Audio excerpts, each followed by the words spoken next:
TalkOfBiz. Hello everyone, this is Muskan Verma and today I am here to give an overview on how to acquire registration under CPCB EPR.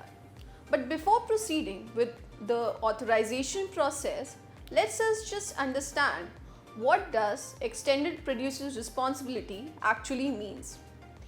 Around 8 million tons of plastic waste is disposed of in oceans, endangering the marine habitats. Further, according to the latest reports, Central Pollution Control Board, India has generated around 1 million tons of e-waste in the financial year of 2019 and 2020, which is up by 32% from financial year 2018 and 2019.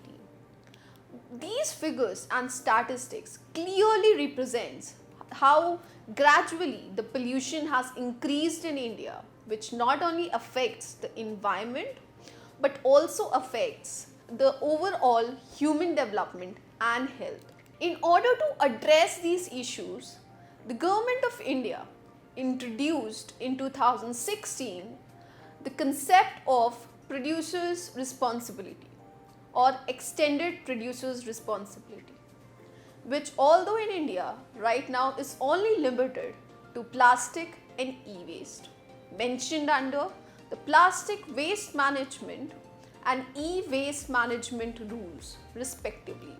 The Ministry of Environment, Forest and Climate Change defines extended producer's responsibility as a producer's obligation for environmentally sound product management to products end of life. EPR essentially puts three liabilities on the producers, which although not defined clearly in the rules, have been integrated in the definitions of EPR. These are: number one, physical responsibility, under which the producer has a liability to oversee the proper management of products and their impact on environment.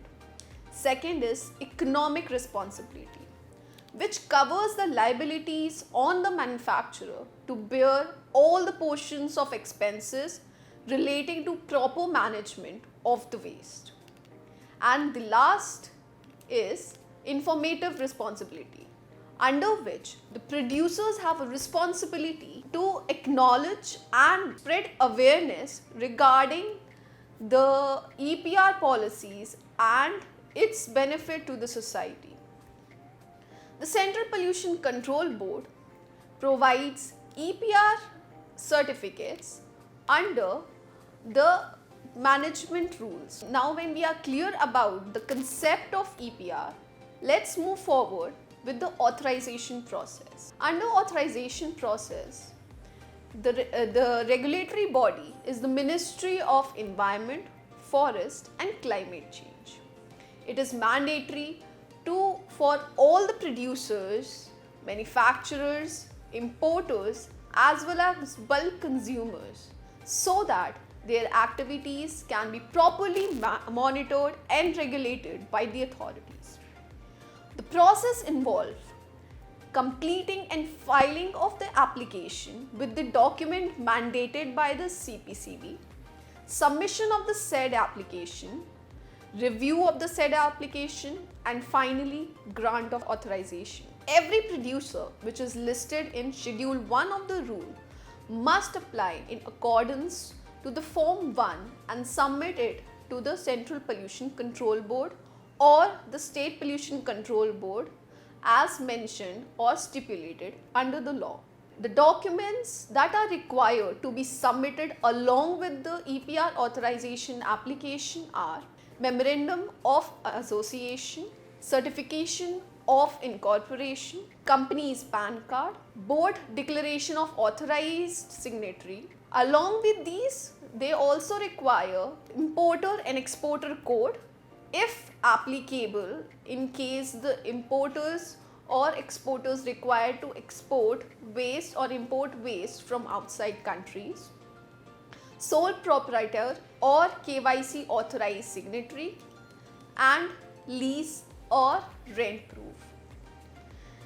Further, going forward with the validity of EPR certification, it is mandated that EPR certificate issued for the first time will be valid for 1 year, and the subsequent registration will have a validity of 3 years. The renew application has to be submitted by the importers or the producers 4 months prior to the expiry of registration. Now, when we are done authorization process, let's discuss what are the challenges that are faced while implementing this EPR policy in India.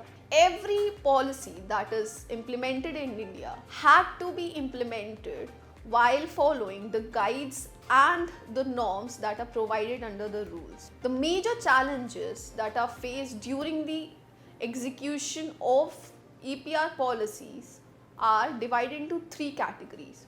One is institutional challenges, second is technical challenges or technological challenges, and third is regulatory challenges. This concludes our video on how to obtain authorization for EPR from CPC.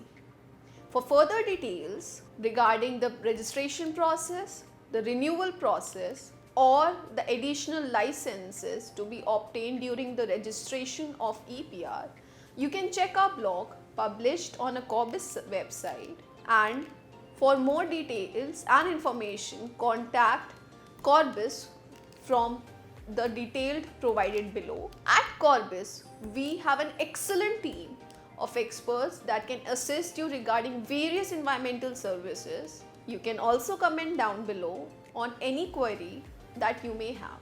For such videos, subscribe to our channel, and thank you.